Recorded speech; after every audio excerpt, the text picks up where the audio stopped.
Сәлеметсіңдер ме, қымбатты оқушылар? Біз бүгін эволюцияның дәлелдемелерімен ары қарай танысамыз. Бүгінгі біздің дәлелдемелер қандай дәлелдеме? Бірінші эмбриологиялық дәлелдемемен танысамыз, одан соң палеонтологиялық дәлелдемемен танысамыз. Бірінші эмбриологиялық дәлелдемемен таныспас бұрын эмбрион дегеніміз не? Эмбриология ғылымы дегеніміз не? Осыған тоқталайық. Эмбрион дегеніміз ұрық, эмбриология ғылымы дегеніміз ұрықтың дамуын зерттейтін ғылым. Осыны біз эмбриология деп атаймыз. Ал эмбриологиялық дәлелдеме дегеніміз не?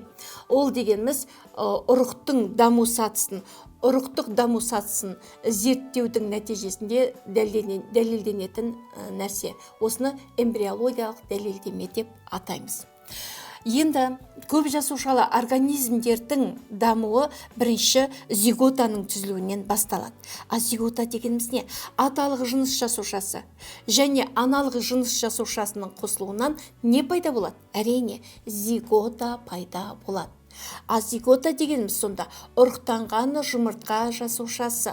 Эмбриологиялық дәлелдемені бізді осы эволюцияда эмбриологиялық дәлелдемені бізде екі заң дәлелдеп береді. Біреуі Карл Бердің заңы. Бұл заңды ұрықтың ұқсастық заңы деп атаймыз. Ұрықтың ұқсастық заң. Бұл не туралы? Ұрықтың ұқсастық заңы не туралы? Сендер білесіңдер ме? Біз егерде осы Карл Бердің заңына сүйенсек, барлық омыртқалардың ұрықтары құрылысы жағынан ұқсас екендігін білеміз. Біз сендер ғаламтор желісінен бұл заңның дәлелдемесін көруге болады. Біз қоянды алғанда, балықты алғанда, кесірткені алғанда, адамның ұрығын алған кезде барлығымызда бірінші желбезек саңылауы құйрықтың болатындығын көруге болады. Ол нені көрсетеді? Ол барлық ұрықтар, омыртқалылардың барлық ұрықтары дамыған кезде бір-біріне ұқсас дегенді көрсетеді. Бұл заң Карл Бер жасаған ұрықтың ұқсастық заңы деп атайды. Ал енді екінші заңды Геккель мен Мюллер жасаған. Екінші заң балар, екінші заң биогенетикалық заң деп аталады. Биогенетикалық заң. Биогенетикалық заң дегеніміз не? Биогенетикалық заңның тұжырымдамасы неде? Бірінші біз онтогенез деген сөзге анықтама берейік. Онтогенез дегеніміз жеке даму. Адамның туғаннан бастап тіршілігін аяқтағанға шейін дамуы не деп аталады? Онтогенез деп аталады. Яғни онтогенез. Ал екінші филогенез.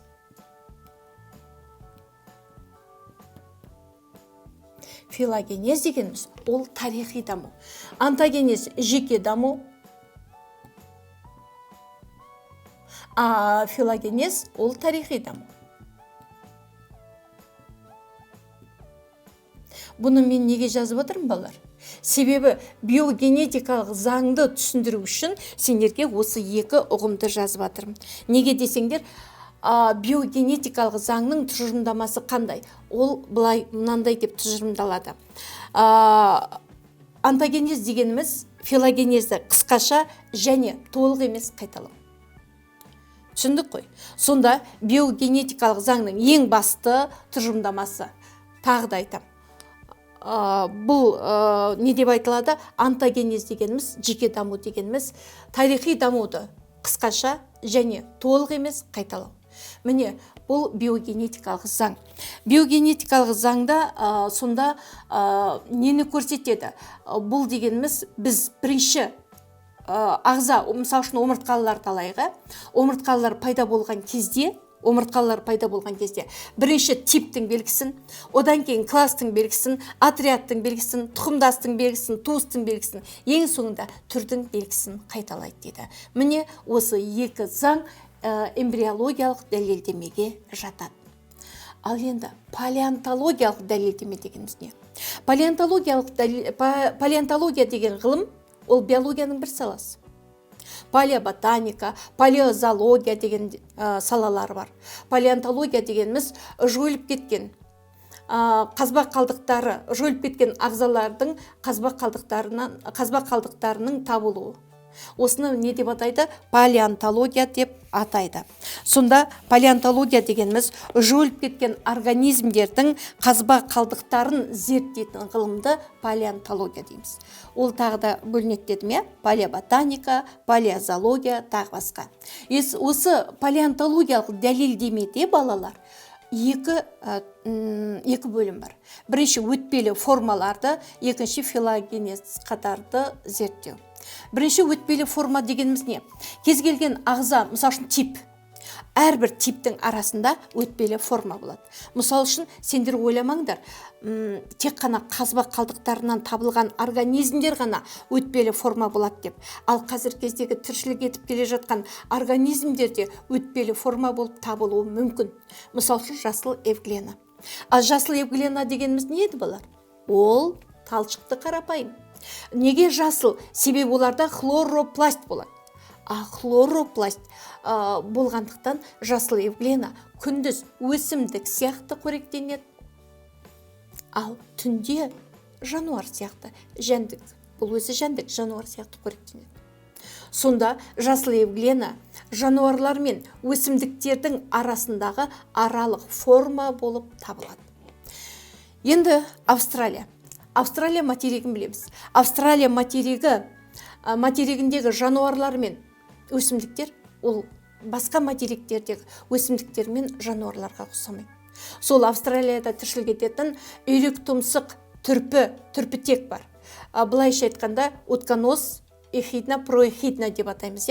Бұлар кімдер? Бұлар біздің өтпелі форма болып табылады. Себебі бұлар клоакасы бар организмдер. Сондықтан бұл қандай болып табылады балар? Өтпелі форма болып табылады. Ненің өтпелі формасы? Жорғалаушылар мен сүт қоректілердің арасындағы өтпелі форма. Енді археоптерикс туралы біз көп естідік. Мезозойды біз динозаврлар эрасы деп атаймыз. Осы динозаврлар эрасына тіршілік еткен көне құс бұл археоптерикс. Археоптерикс ол жорғалаушылар мен құстардың өтпелі формасы болып табылады.